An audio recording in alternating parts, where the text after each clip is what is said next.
whole country leaning toward one screen. Farrah turned into a global face almost overnight. People even joked that her hair made the show. Yet the days were Nearly 2 decades after her death, Farrah Fawcett is trending again. Her old feathered hairstyle is popping up on red carpets and TikTok. Her sculptures are drawing fresh attention from art collectors. And a new wave of interviews, books, and documentaries is peeling back the glossy poster image to reveal a much more complicated life underneath. So why is the world suddenly obsessed with a woman who became famous in the 1970s? The answer says as much about Hollywood then as it does about how we're finally willing to look at her now. Farrah Fawcett was born Mary Farrah Lenny Fawcett on February 2, 1947, in Corpus Christi, Texas.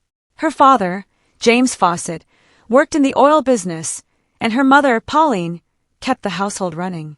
Farrah was the younger of 2 daughters, raised in a Catholic family that valued discipline and modesty, a strange starting point for a girl who would later become one of the most photographed women on the planet. She attended St. Patrick's Catholic School before enrolling at W.B. Ray High School, where classmates voted her most beautiful all 4 years she was there. That kind of unbroken run wasn't just a popularity contest. It hinted at the pull she would have on cameras for the rest of her life. What often gets lost in the poster girl mythology is that Farrah was, from childhood, a genuinely talented artist. She sketched and sculpted before she ever posed for a photograph, and that instinct never left her. When she enrolled at the University of Texas at Austin in 1965 on a beauty scholarship, she initially planned to study microbiology. It didn't stick. She gravitated instead toward art, studying under sculptor Charles Umlauf, a mentor she would credit for decades afterward and stay close to well into her Hollywood years. It's a detail that rarely made the tabloids. While the world was busy reducing her to a hairstyle and a smile, she was quietly writing him letters about how much she missed sculpting. College life took an unplanned turn when a photograph of Farrah, one of 10 UT students named Most Beautiful, caught the eye of a Hollywood publicist. At 18, she made the leap that so many young hopefuls make and so few survive. She left Texas for Los Angeles in 1968, without a guaranteed job, an agent contract, or a safety net beyond her own nerve. The years that followed were not glamorous. She worked as a print model, did television commercials, and took whatever paying work she could find while auditioning for parts that mostly didn't come. By the end of 1968, though, something shifted. She had signed with a major modeling agency and had appeared in dozens of commercials for brands like Noxzema and Ultra Bright, becoming a familiar, wholesome face on American television before most viewers even knew her name. Offers arrived from more explicit modeling work, including from Playboy, and by most accounts she turned them down more than once, even when it meant losing money and opportunities that other actresses were happy to take. It was an early sign of something that would define her whole career. She wanted fame, but she wanted it on terms she could live with, and Hollywood rarely likes being told no. Her film debut came in 1969 with a small, wordless role in the French-directed comedy Love is a Funny Thing. It was hardly a launch pad, but it got her onto a set and in front of a camera in a way that mattered. A more substantial break came in 1970 with Myra Breckinridge, a notoriously chaotic production based on Gore Vidal's novel, which Fawcett later described as one of the low points of her early career. She has said she felt pressured into the project by her boyfriend at the time, actor Lee Majors, and that the experience left her uneasy about the direction her career was heading. The film flopped critically, but it did put her name in front of more people, which is its own strange kind of currency in this industry. Through the early 1970s, Fawcett picked up guest spots on shows like The Flying Nun and appeared regularly in commercials, all while dating Lee Majors, whom she married in 1973 in an elaborate, India-themed wedding that made headlines of its own. Majors was already a star from The $6 Million Man, and for a while the pairing looked like a fairy tale. But even in those early years, friends have described a relationship strained by jealousy and control, with Majors reportedly uncomfortable with how much attention his wife was drawing on her own. Then came 1976, the year that turned Farrah Fawcett from a working actress into a genuine cultural phenomenon, twice over. The first jolt was a poster, a red one-piece swimsuit, tousled blonde hair, and a smile that photographer Bruce McBroom captured almost by accident during a casual shoot at Fawcett's own Bel Air home. That image went on to sell more than 12 million copies, making it one of the best-selling posters in American history. It turned her face into wallpaper, lunchboxes, and dorm room decor across the country almost overnight. Fawcett herself later admitted to mixed feelings about the poster's success, proud of the reach, uneasy about being reduced to an image she didn't fully control. The second jolt was television. That same September, Charlie's Angels premiered on ABC, and Fawcett's character, private investigator Jill Monroe, became the breakout role of the show's first season. Ratings were enormous, reportedly pulling in well over half the national television audience for parts of that first year, a scale of viewership that's almost unthinkable in today's fragmented media landscape.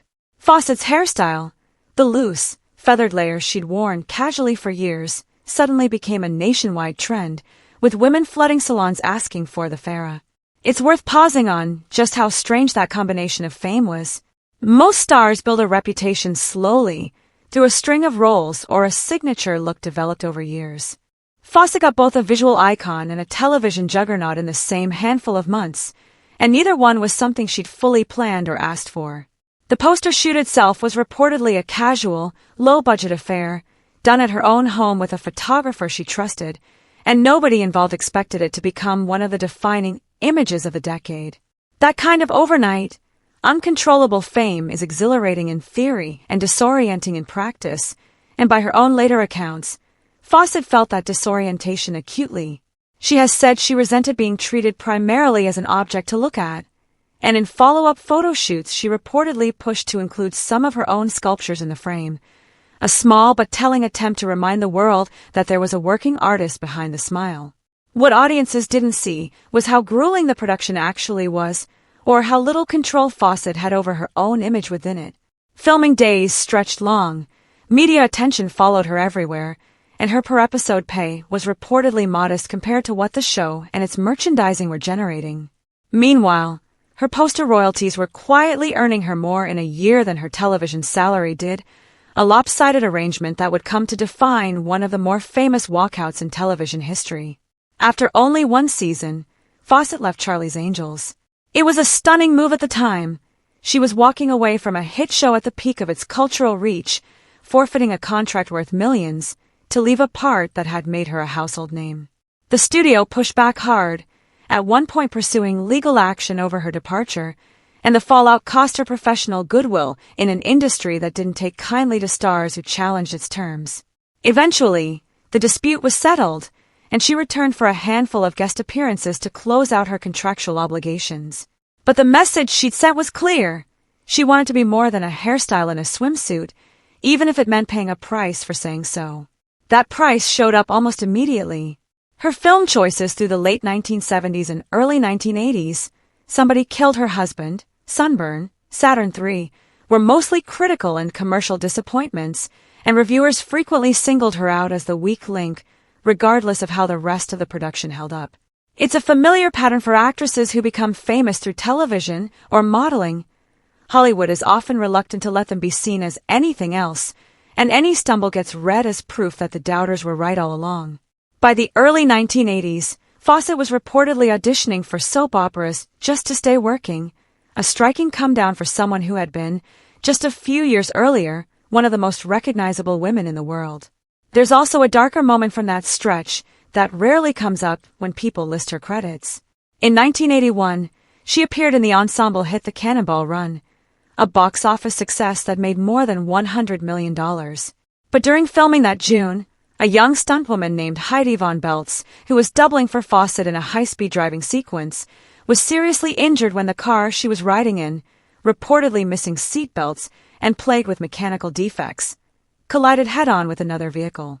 Von Beltz was left paralyzed from the neck down for the rest of her life, and the accident became one of the most infamous on-set tragedies in Hollywood history, eventually pushing the industry toward mandatory seatbelts on stunt vehicles. It's a grim footnote to a film remembered mostly for its slapstick tone, and it's the kind of story that gets lost entirely in the glossy retrospectives of Fawcett's most commercially successful year of that era. The turning point came in 1984 with The Burning Bed, a television movie based on the real story of Francine Hughes, a domestic violence survivor who killed her abusive husband. Fawcett threw herself into the preparation, and the finished performance earned her the first of 4 career Emmy nominations. It reframed how the industry and the public saw her, not as a poster come to life, but as an actress capable of real dramatic weight. She followed it with more challenging work throughout the 1980s and 90s, including the Broadway play Extremities, in which she played a woman who turns violently on her attacker, a role so physically demanding that she reportedly needed therapy sessions to process it after performances, and its 1986 film adaptation, which earned her a Golden Globe nomination. Her personal life during these years was its own kind of turbulence. Her marriage to Lee Majors ended in 1982 after years of strain, reportedly worsened by his discomfort with her fame outpacing his own. She then entered a long, on-and-off relationship with actor Ryan O'Neal that began in 1979 and, with interruptions, lasted essentially the rest of her life. The two had a son, Redmond, born in 1985. Their relationship weathered public infidelity, a notorious 1997 incident in which Fawcett discovered O'Neal with another woman at his home, and years of separation, yet the two kept finding their way back to each other, eventually reuniting for good after O'Neal's leukemia diagnosis in the early 2000s. Fawcett also had a quieter, longer-running relationship that stayed almost entirely out of public view, a decades-long connection with Greg Lott, a man she'd first known from her University of Texas days. Their bond, reportedly rekindled in the late 1990s, only became widely known after her death, when her will left him a bequest that confirmed what had largely been kept private. It's a detail that complicates the tabloid version of her love life, suggesting a private emotional world that ran alongside, rather than through, the public drama with O'Neal. Fawcett was also, at points, remarkably willing to fight battles most stars in her position avoided. In 1997, she sued her own production company over compensation tied to her Emmy-nominated performance in Small Sacrifices and won a settlement, an almost unheard-of move for an actress of her stature at the time. That same year, she survived a violent assault by director James Orr during an altercation, later testifying against him in court, where he was convicted. She spoke publicly, if selectively, about difficult chapters in her life, including a stint in rehab in the early 1980s that she didn't discuss openly until a 1997 interview, at a time when celebrities rarely admitted to substance struggles without enormous professional risk. In September 2006, Fawcett was diagnosed with anal cancer at 59 years old. She underwent chemotherapy and radiation, and by early 2007 doctors believed she was cancer-free. The relief was short-lived. By May of that year, the cancer had returned and spread to her liver, a recurrence that came faster and more aggressively than her doctors had anticipated. Rather than retreat from public view, Fawcett chose to document much of her treatment, working with a longtime friend to film what would become the 2009 documentary Farrah Story. It aired on NBC to an audience of millions and showed, without much softening, the physical toll of the disease, the hospital visits, the hair loss, the exhaustion that most cancer narratives on television carefully edit out. She also traveled to Germany for experimental treatment unavailable in the United States, a decision that drew both admiration and skepticism from American doctors, but one that reflected how determined she was to keep fighting on her own terms. Farrah Fawcett died on June 25, 2009, at St. John's Health Center in Santa Monica, with Ryan O'Neal and her close friend Alana Stewart by her side. She was 62. Her funeral was held at the Cathedral of Our Lady of the Angels in Los Angeles, and she was laid to rest at Westwood Village Memorial Park. Her will left the bulk of her estate to her son Redmond and to her father, and she set aside a significant portion to establish the Farrah Fawcett Foundation, which has since gone on to fund cancer research and has raised millions of dollars in the years since her death. So why is her name back in headlines now? Part of it is simply generational nostalgia, cycling back around. The way 70s and 90s aesthetics tend to resurface every few decades in fashion and beauty trends, her feathered hairstyle has genuinely found a second life among younger celebrities and on social media, reframed as a modern shag or butterfly cut for a new audience who may not even know where it came from. Part of it is renewed interest in her artwork.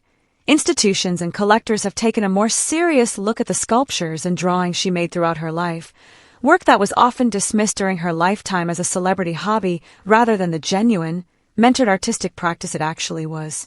But the biggest driver has been a wave of new testimony about her final years.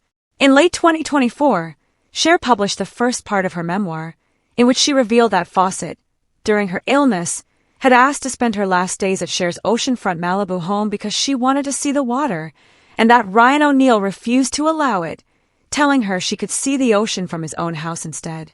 It's a small, human detail, but it landed hard with people who grew up with the polished, larger-than-life version of Fawcett, a reminder that even someone who once seemed to have everything spent her final months negotiating basic wishes with the people closest to her. There's also a broader cultural reassessment happening around her, one that mirrors how the entertainment industry has started re-examining a lot of women from that era. Fawcett's early nude photo shoots, her poster, and the way tabloids covered her relationships were all, in hindsight, symptoms of an industry that rewarded women for being looked at and punished them for wanting more than that. The fact that she walked away from a hit show at the height of its popularity, sued a production company over unpaid royalties, and testified against a man who assaulted her, all at a time when doing any one of those things could end a career, reads very differently now than it did to audiences in the 1980s and 90s. Where she was once dismissed in some corners as difficult or ungrateful for pushing back, she's increasingly remembered as someone who understood her own value long before the industry was ready to acknowledge it. Her art has undergone a similar reevaluation. For years, Fawcett's sculptures and paintings were treated as a celebrity side project, something to smile politely about rather than take seriously.